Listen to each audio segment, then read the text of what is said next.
केंद्रीय श्रम संगठन मजदूरों का जो भारत सरकार द्वारा मान्यता प्राप्त 10 केंद्रीय श्रम संगठन होते हैं, उसमें से भारत सरकार का मान्यता प्राप्त 6ठे नंबर में, वही उत्तर प्रदेश में मान्यता प्राप्त 5वें नंबर का श्रम संगठन trade union coordination centre, short में हम बोलते हैं TUCC, उसके माननीय राष्ट्रीय अध्यक्ष आदरणीय श्री हंसराज अकेला जी,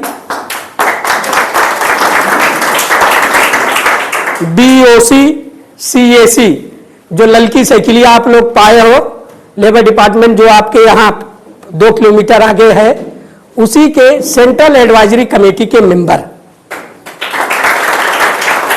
दूसरे हमारे बीच में श्री SP तिवारी, राष्ट्रीय महासचिव, आप कलकत्ता पश्चिम बंगाल से आए हैं। और ये PF फंड आप लोगों ने सुना होगा, इसे आप असंगठित क्षेत्र के मजदूरों फंड सुने ही नहीं होंगे।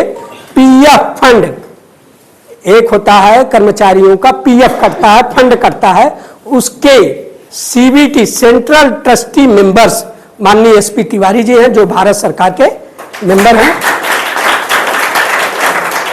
हमारे बीच में मैडम श्रीमती जूही मिश्रा जी, यही ना, पूर्व परिचित हैं, आप जौनपुर में कार्यरत थी, तब भी हम लोग इसी तरह का एक एक्टिविटी किए थे। आज हमारा आपका सौभाग्य है कि आप मुलाकात यहाँ हुई, जूही मैडम जी और श्रम विभाग के सम्मानित कर्मचारी, और आप आज हमारे 2 अध्यक्ष हैं, राकेश जी, भोलानाथ जी, भोला प्रसाद जी। ये परिचय है इस कार्यक्रम के आयोजक शंकर वर्मा, सौरभ, हरजीत, क्या हरकेश वर्मा, प्रिंस वर्मा, सभी सम्मानित हमारे पदाधिकारी साथियों। इस कार्यक्रम का उद्देश्य क्या है, मैं सीधे बातचीत पे आता हूं। इस कार्यक्रम का उद्देश्य भारत सरकार की जो मजदूरों से जुड़ी हुई कल्याणकारी योजनाएं हैं, उसको मजदूरों को जागरूक करना, बताना और उसको लाभार्थी बनाना, पात्र लोग लाभार्थी बने। बहुत सीधी सी बात है, पात्र का मतलब समझ लीजिए। ये गांव मैं अच्छी तरह जानता हूं, मैं भी यही का मूल निवासी हूं, दुर्गापुर बाजार का। ये निर्माण मजदूरों का गांव है। ये गांव पूर्णतः अहिमान्य निर्माण मजदूरों का, राजमिस्त्री और मजदूर पूर्णतः इसी गांव से लेबर अड्डे पे खड़े होते हैं, और ठेकेदार के अंतर्गत सुल्तानपुर सिटी जो यहाँ से 5 किलोमीटर दूर है, वहां ये काम करते हैं। ये कार्यक्रम यहाँ लगाने का यही उद्देश्य था, अधिक से अधिक मजदूर श्रम विभाग, BOCW, ई-श्रम, पेंशन की योजना, तमाम योजनाओं से वो जुड़े। कैसे जुड़ेंगे, हमारे बीच में आदरणीय मैडम जी हैं, वो आपको विस्तार से बताएंगे। मैडम, श्रमिक का क्या अर्थ होता है? जैसे एक मकान बनाने में जो भी श्रमिक लगते हैं, चाहे वो पल्लेदारी हो या एक मजदूर हो, मिस्त्रियाना हो, प्लम्बर हो या फर्नीचर बनाने के लिए हो, लोहार हो, जो भी हो, एक जो मकान बनाने में आते हैं मजदूर, वो निर्माण श्रमिक की श्रेणी में आते हैं। सबसे पहले यही कंफ्यूजन रहता है, निर्माण श्रमिक है या नहीं है। तो जो भी योजनाएं अब हम आगे मैं बताऊंगी, वो निर्माण श्रमिक के लिए बेसिकली होती है। ऐसा नहीं जैसे हम लोग कभी कहते हैं मैम हम भी तो मजदूरी ही कर रहे हैं, खेतिहर मजदूर, वो इसमें नहीं शामिल है। निर्माण श्रमिक की परिभाषा अलग है। देखिए, हमारे यहाँ जो योजनाएं हैं उसका लाभ लेने के लिए सबसे पहले आपको रजिस्ट्रेशन कराना होता है। कई लोग सोचते हैं कि रजिस्ट्रेशन करा लिए हैं और उनको लाभ मिलना शुरू हो जाएगा, ऐसा भी नहीं है। आप पहला चरण है, आप रजिस्ट्रेशन करवाएंगे, उसके बाद आप जिस भी योजना के लिए अप्लाई करना चाहते हैं उसके लिए आप आवेदन करेंगे। उस आवेदन के अनुसार आपकी जांच होगी कि आप पात्र हैं या अपात्र हैं, उसके अनुसार फिर आपको उसके जो भी लाभ है वो दिया जाएगा। अब योजनाएं कौन कौन सी होती हैं? सबसे पहले तो कन्या विवाह योजना है। आप जब आप रजिस्ट्रेशन करा लेते हैं, उसके 1 साल के बाद आप उस योजना का लाभ लेने के लिए पात्र हो जाते हैं। आप उस योजना का लाभ लेने के लिए पात्र हो जाते हैं। इसमें क्या है कि 55,000 की धनराशि मिलती है 2 कन्याओं तक। जैसे श्रमिक है, उसने अप्लाई किया, और उसकी बेटी है, उसने शादी की है, शादी करने के 3 महीने के बाद, यानी 3 महीने के अंदर, शादी करने के 3 महीने के अंदर अंदर उसे अप्लाई कर देना है और उसकी फिर जांच होगी और अगर पात्र होगा तो उसे 55,000 की धनराशि उसके अकाउंट में जाएगी। इसके अलावा मातृत्व शिशु हित लाभ की योजना है, जैसे कि कोई श्रमिक है रजिस्टर्ड, उसको बच्चा या बच्ची जो भी बेटा बेटी होते हैं, संतान होती है, उस पे लाभ मिलता है। वो लड़की है तो 25,000 की एफडी होती है और अगर लड़का है तो 20,000 की एफडी होती है। साथ ही उसको मातृत्व हित लाभ, यानी कि उसको अगर महिला श्रमिक है तो 3 महीने के बराबर उसका जो मिनिमम वेज, यानी न्यूनतम जो हमारे यहाँ गवर्नमेंट निर्धारित करती है न्यूनतम सैलरी, न्यूनतम वेतन, उसके अकॉर्डिंग 3 महीने की उसको और सैलरी भी दी जाती है अगर महिला श्रमिक है तो। इसके अलावा भगवान न करे अगर कुछ श्रमिक के साथ कुछ अनहित हो जाता है, यानी कि वो दिव्यांग हो जाते हैं या मृत्यु ही हो जाती है, तो जो भी आश्रित हैं उनको अगर एक्सीडेंटल डेथ है तो 5 लाख का है और अगर सामान्य मृत्यु है तो उसमें 2 लाख का है और दिव्यांगता में भी जितना % दिव्यांग हुआ है उसके अकॉर्डिंग इस योजना में लाभ प्राप्त होता है। इसके अलावा संत रविदास शिक्षा सहायता योजना है, श्रमिक के निर्माण श्रमिकों के बच्चों की पढ़ाई लिखाई के लिए उसमें स्कॉलरशिप दी जाती है। अटल आवासीय, अटल आवासीय योजना एक बहुत महत्वपूर्ण योजना है। बच्चे छोटे छोटे बैठे हुए हैं पीछे, मेनली ये 6 क्लास से, जैसे नवोदय का कॉन्सेप्ट है, नवोदय सबको पता होगा स्कूल, उसी का कॉन्सेप्ट है, बल्कि उससे भी बेहतर स्कूल चल रहा है जो कि आपको शिक्षा, स्पोर्ट्स, यानी कि सिर्फ शिक्षा ही नहीं, बच्चों को खेल में भी प्रोत्साहन करता है, उनके रहने खाने पीने हर चीज की सुविधा वहां पे है। 6वीं क्लास से लेके 12वीं क्लास तक का, 6वीं से अभी 9वीं तक में इसका एडमिशन हो रहा है। अगर आपका बच्चा 5th पास करके 6th में जाने वाला है तो आप इसमें अप्लाई कर सकते हैं। आपको कुछ नहीं करना है, एक बार बस बच्चे को वहां पे दाखिला हो जाएगा, उसके बाद आपको कुछ भी वहां पे देने की कुछ भी जरूरत नहीं है, पूरा सरकार उसका खर्चा वहन करेगी। क्योंकि वाकई गंभीर की श्रेणी, मतलब उसमें श्रेणीबद्ध किया गया है योजना में, जैसे कैंसर हो गया, तो इस तरह की बीमारियों में भी हित लाभ प्राप्त किया जा सकता है। इसके अलावा कुछ आपने सुना होगा प्रधानमंत्री PMSYM योजना है, जिसमें आप एक तरीके से ये आपके जैसे आप 20 साल से लेकर के 60 वर्ष तक की आयु के बीच में 18 से लेकर के आप इसमें योजना में कुछ जैसे नॉमिनल अमाउंट है, जैसे आपके एज के अकॉर्डिंग होती है 55 रुपए से लेकर के है।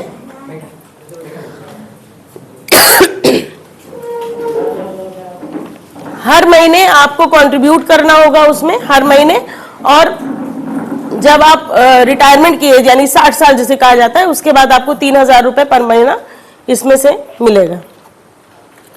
इसके अलावा अगर आप लोग जैसे अगर निर्माण श्रमिक नहीं भी हैं, कहीं और कार्यरत हैं या निर्माण श्रमिक भी उसमें शामिल है, अगर आपको कहीं से पैसा रुका हुआ है, नहीं मिल रहा है, तो आप हमारे यहाँ एक आवेदन दे सकते हैं।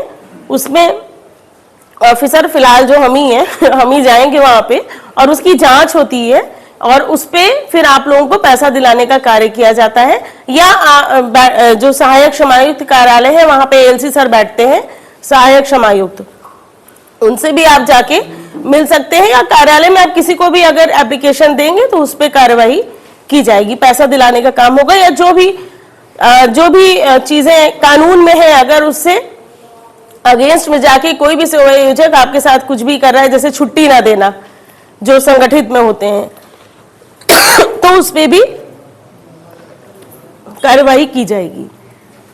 इसके अलावा अगर आप लोगों को कुछ पूछना है। बड़ा अच्छा लगा। और आप लोगों के बीच में सबसे पहले तो कल आज़ादी का उत्सव आप मनाएंगे और इसके लिए हम अपने संगठन के तरफ से आप सभी लोगों को आज़ादी के दिवस की हार्दिक बधाई पेश करते हैं। साथियों, अभी हमारी बहन जूही जी बता रही थी आपको श्रम विभाग की तरफ से जो कानून है उसमें आपको क्या क्या लाभ मिलना है।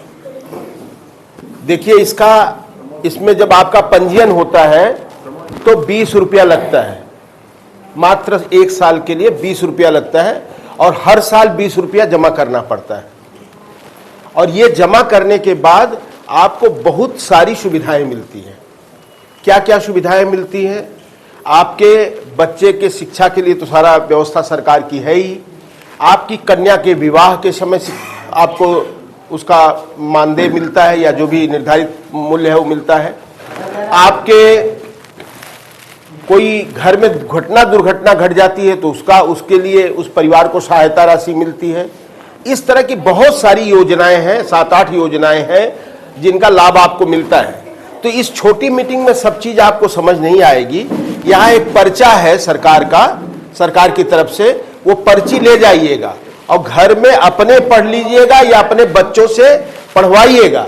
अब पढ़ के पूरा जानकारी अर्जित कर लीजिएगा तो आपको इस योजना का लाभ, चूंकि आप मजदूर हैं, वो आपको पूरी मजदूरी का लाभ आपको मिलेगा।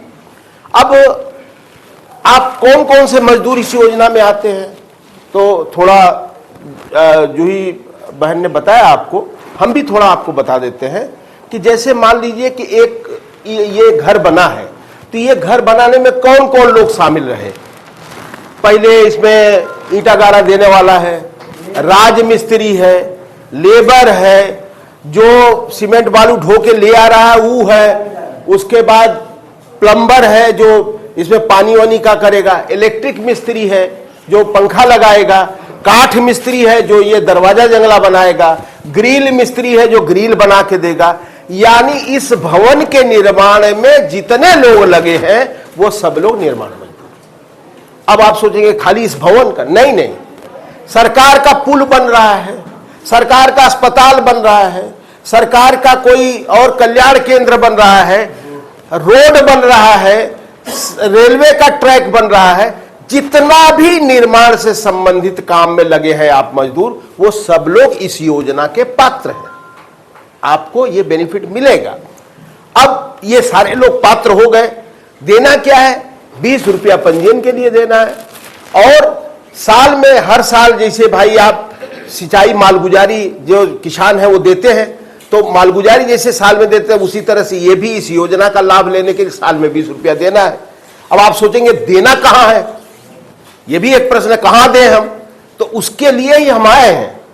हमारा यहां संगठन खड़ा हो रहा है और इसका एक कार्यालय हमने बनाया है मेन रोड पर। वो कार्यालय की देखरेख कौन कर रहा है? ये कार्यालय की देखरेख करेगा हमारा शंकर वर्मा। वो भी आपकी तरह मिस्त्री है, थोड़ा बड़ा मिस्त्री है, वो राजमिस्त्री है, लेकिन नेता भी है, मिस्त्री भी है और आपका नेता भी है। तो जितने लोग हैं गांव गांव में प्रचार करिए, निर्माण के साथ जितने लोग जुड़े हैं वो सब लोग शंकर वर्मा से आके मिले, 20 रुपया ले आए, अपना आधार कार्ड ले आए, अपना फोटो ले आए और अपना बैंक अकाउंट का डिटेल्स ले आए। अब वो आपको उसमें पंजीयन कर देगा। अब पंजीयन कर देगा तो 1 साल के बाद से सारी योजनाओं का लाभ आपको मिलेगा। लेकिन ये जान लीजिए कि पंजीयन करके भूल मत जाइएगा, फिर अगली साल 20 रुपया आपको देना है, उसकी पर्ची मिलेगी या आपके मोबाइल पर मैसेज आ जाएगा कि हाँ भैया आपका पंजीयन जो है जारी है। और पंजीयन जारी नहीं रहेगा तो योजना का लाभ आपको नहीं मिलेगा। इसलिए पंजीयन को हमेशा हर साल 20 रुपया में कुछ नहीं आता जाता है। मजदूरी आप करते हो, ठीक है, मजदूरी भी बहुत कम है, लेकिन 20 रुपया तो दे ही सकते हो, साल में एक बार वो दे दो। प्लस यूनियन का कुछ खर्चा होगा जो शंकर तय कर लेंगे, बता देंगे कि भैया हमारा वो लैपटॉप में काम करेंगे, आपका रजिस्ट्रेशन करेंगे तो उसका कुछ फीस होगा, तो वो जोड़ के 20 रुपया और वो फीस जोड़ करके आपको बता देंगे।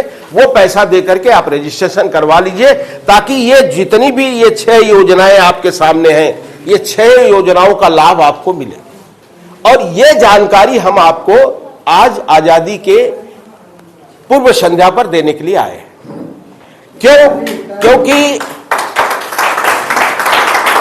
क्योंकि राष्ट्र में होगा तो उस सर्टिफिकेट को लेकर जब वो विदेश में नौकरी करने जाएगा तो आज जो यहाँ के डिप्लोमा के इंजीनियर, जो बड़े बड़े घरों के बच्चे पढ़ करके डिप्लोमा इंजीनियर पढ़ करके जो तनख्वाह पा रहे हैं भारत में, उससे बड़ी तनख्वाह पर आपका ये जो राजमिस्त्री का बच्चा है वो उसी बड़ी तनख्वाह पर विदेश में काम करेगा, और जब वो पैसा आपके घर में आएगा तो आपका घर भी सज जाएगा, बड़े लोगों में आप भी शुमार होंगे, आप भी समाज में स्थापित होंगे, और अमीरी गरीबी की जो खाई है वो कम होगी। हम इसलिए काम कर रहे हैं। तो आपने हमारे TUCC के राष्ट्रीय महासचिव की बात को सुना, और हमारे बीच में अभी श्रम विभाग की अधिकारी, इन्होंने भी योजनाओं के विषय में आपको जानकारी दी। तो सभी मजदूर भाइयों, ये जो BOC एक्ट बना है 1996 में, ये एक्ट बना मजदूरों के लिए, सिर्फ निर्माण मजदूरों के लिए। इसमें वो निर्माण आते हैं जो 40 कैटेगरी के होते हैं। 40 कैटेगरी के निर्माण श्रमिकों का इसमें BOC में पंजीयन हो सकता है।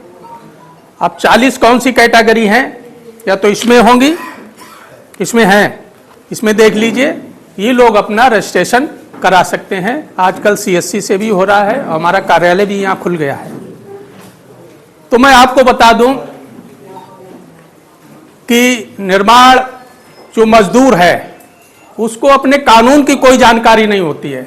सबसे पहले हमारे निर्माण भाइयों को अपने अधिकारों की जानकारी होना चाहिए, अपने कानून की जानकारी होना चाहिए। यदि ये जानकारी नहीं है तो आप लाभ नहीं ले सकते हैं, आप कल्याणकारी योजनाओं का भी लाभ नहीं ले सकते हैं, अन्य सुविधाओं का भी लाभ नहीं ले सकते हैं। तो हमारे जो यहाँ TUCC के वर्कर हैं, जो TUCC के नेता हैं, कोई समस्या आ रही है तो उनके पास जाकर के अपनी जानकारी को ले सकते हैं। साथियों, मैं आपको बता दूं कि आजकल हमारी सरकार जीरो टॉलरेंस पे काम कर रही है, और तमाम योजनाएं आपके लिए चला रही है, आपके बच्चों के लिए चला रही है। BOC में तमाम कल्याणकारी योजनाएं चल रही हैं। शिशु हित लाभ योजना, मातृत्व हित लाभ योजना, कन्या विवाह योजना, मृत्यु एवं अंत्येष्टि योजना, और आपके बच्चों के लिए अटल विद्यालय भी खोल रखे हैं सरकार ने। मैं दिल्ली से आया हूं, उत्तर प्रदेश का 4 दिनों का हमारा भ्रमण है। मैं जमीनी स्तर को जांचने आया हूं, जमीनी स्तर को देखने आया हूं कि आखिर उत्तर प्रदेश में चल क्या रहा है, जिलों में चल क्या रहा है, हमारे मजदूरों को लाभ मिल रहा या नहीं मिल रहा, कहीं कोई करप्शन तो नहीं हो रहा है, कहीं कोई भ्रष्टाचार तो नहीं हो रहा है, कहीं लूटपाट तो नहीं हो रही है। हम वादा करते हैं अपनी जनता को, अपने मजदूरों से कि सरकार जीरो टॉलरेंस पे काम कर रही है, तो हम ये भी जांचने आए हैं। हम आप लोगों से कहना चाहता हूं, अगर कहीं कोई करप्शन हो रहा है तो हमारे नेता लोग हैं, हमारा फोन लगाइए, हमसे बात कीजिएगा, हम आपकी समस्या का समाधान करेंगे। जो भी आपकी समस्या होगी ले लीजिएगा, ऐसी कोई बात नहीं। और आपके लिए मुख्यमंत्री युवा रोजगार योजना चल रही है। 21 साल से 40 साल तक के बच्चों के लिए, जो 8वीं क्लास से ऊपर तक पढ़े हुए हैं, ग्रेजुएशन किया है, उनके लिए 5 लाख की स्कीम है। उत्तर प्रदेश में बिना ब्याज के आप जाइए जिला उद्योग केंद्र, जाकर के अपना फॉर्म अप्लाई कीजिए, आपको 5 लाख रुपया बैंक देगी, कोई भी रोजगार आप कर सकते हैं। ये कार्यक्रम बड़ा तेजी से चल रहा है, फॉर्म नहीं जा रहे हैं, बेरोजगारी बढ़ रही है। बेरोजगारी को रोकने के लिए ये सरकार ने योजना चलाई है, लेकिन ये जानकारी नहीं है हमारे युवाओं को, युवाओं के जो अभिभावक हैं उनको भी नहीं है। अपने बच्चों को उसमें लगाइए, 4 साल तक कोई ब्याज नहीं है। इसके बाद अगर आप उस पैसे को लिया है बैंक से, अदा कर देते हैं, तो इसके बाद आपको 10 लाख रुपया दिया जाएगा बिना ब्याज के। चलाइए, बेरोजगारी खत्म कीजिए। हमारे सरकार, केंद्र सरकार की भी मंशा है कि रोजगार हम देंगे, तो लीजिए, ये भी बड़ी अच्छी स्कीम है। तो साथियों, आज जो आप यहाँ 14 अगस्त है, 15 अगस्त तो आप सभी जानते हैं। इस 14 अगस्त की पूर्व संध्या पर हम आपको ये वादा करते हैं कि देश का, जो हमारे प्रदेश का, जो हमारा मजदूर है, मजदूर को एकता में बंधना चाहिए। एकता हमारा एक नारा है, हमारा टीयूसीसी का नारा है। टीयूसीसी को जितना आप आगे बढ़ाएंगे तो हम बीच का काम करते हैं, सरकार और आपके बीच का हम काम करते हैं। सरकार के साथ वार्ता करके आपकी योजनाओं को क्रियान्वयन कराते हैं, आप तक पहुंचाते हैं, आपकी समस्या को सरकार के समक्ष रखते हैं और आपकी समस्या का समाधान कराते हैं। तो इसलिए हमारा निवेदन है कि टीयूसीसी की सदस्यता, टीयूसीसी का मेंबर जब आप बनेंगे तभी आगे बढ़ेंगे। हम फ्री में आपको स्कीमों को जो ऊपर से आती हैं उसका ज्ञान आपको देते हैं, उसकी जानकारी आपको देते हैं और आपकी समस्या का समाधान करने का काम हम करते हैं। तो साथियों, बहुत समय हो गया है, अभी एक जगह और विजिट करना है। ये हमारा सुल्तानपुर का दूसरा दौरा है। इससे पहले मैं पूर्व में एक मीटिंग और कर चुका हूं, बीओसी के विषय में, अन्य योजनाओं के विषय में जानकारी दिया है। मनरेगा की कोई किसी को जानकारी नहीं है। मनरेगा के विषय में आपको बता देता हूं कि जहां भी काम हो रहा है, जिस गांव में आपको जो सुविधा वहां मिलनी चाहिए नहीं मिल रही है। मनरेगा में काम मांगने के लिए आपको एप्लीकेशन देना पड़ेगा, आपको सेक्रेटरी को प्रार्थना पत्र देना पड़ेगा। कोई भी मजदूर मनरेगा में काम नहीं मांगता है। डिमांड लेटर दीजिए काम का, 15 दिन बाद नहीं मिला काम तो फिर एक एप्लीकेशन डाल दीजिएगा और रिसीव करा के रखिएगा। काम नहीं तो दाम, योजना है उसमें, कानून है, काम नहीं तो दाम। लेकिन आप लोग काम मांगते ही नहीं हो। काम मांगोगे तभी तो मिलेगा। रोजगार सेवक क्या करता है, जो उसका चहेता होता है उसका डिमांड बना के डाल देता है, इन्होंने काम मांगा, इन्होंने काम मांगा, आपको छोड़ दिया। जब आप लोग एप्लीकेशन देंगे वहां जाकर के वीडियो के यहां, तब आपको काम मिलेगा। तो कहते थे काम नहीं मिलता। दूसरा चीज, जहां काम हो रहा है जिस साइट पे, मेडिकल किट रहनी चाहिए। रहती है? बताइए जो मनरेगा मजदूर हैं, नहीं रहती है क्योंकि आपको जानकारी नहीं। उसको बोलिए यहां मेडिकल किट रखिएगा, स्वच्छ पानी की व्यवस्था करिएगा, छाया नहीं तो टेंट लगाइएगा। ये कानून में है मनरेगा में, लेकिन जानकारी नहीं। और आप बोलोगे, आप स्वयं नहीं बोल सकते हो, हमारे नेताओं से बोलिएगा कि ये कानून लागू करवाएं। मेडिकल किट को रखवाइए। किसी के फावड़ा लग गया, कुदाल लग गया, कुछ भी खून निकला, क्या करेंगे उस समय? जब तक हॉस्पिटल जाएंगे सारा खून बह गया, आप तो अधमरे हो गए हैं। ये कानून है। तो साथियों, ऐसे बहुत से कानून है जिसकी जानकारी आपको नहीं है। ये जानकारी हमारे एक एक मजदूर भाई को होनी चाहिए। हमारी जरूरत नहीं है, इनकी जरूरत नहीं है। आप स्वयं लड़ सकते हैं लड़ाई, अपना अधिकार स्वयं लड़िए, हम आपके पीछे खड़े हैं। और बड़ी दुख के साथ कहना चाह रहा हूं, हम लड़ते तो ऊपर है, लेकिन हमें जो भीड़ चाहिए वो नहीं मिल रही है। भीड़ क्यों नहीं मिले? लोग बता दो, आज मीटिंग है तो हमारा फलाना काम है, ये काम है, वो का नहीं है। यूनियन की जब भी मीटिंग हो, डंडा झंडा लेके इनकलाब करते हुए आइएगा, यही आपकी ताकत है। अगर ये ताकत आप दिखा देंगे तो अधिकारियों की चूल्हे हिल जाएंगी। इसी के साथ मैं अपनी बात को समाप्त करता हूं। जय हिंद, जय श्री राम।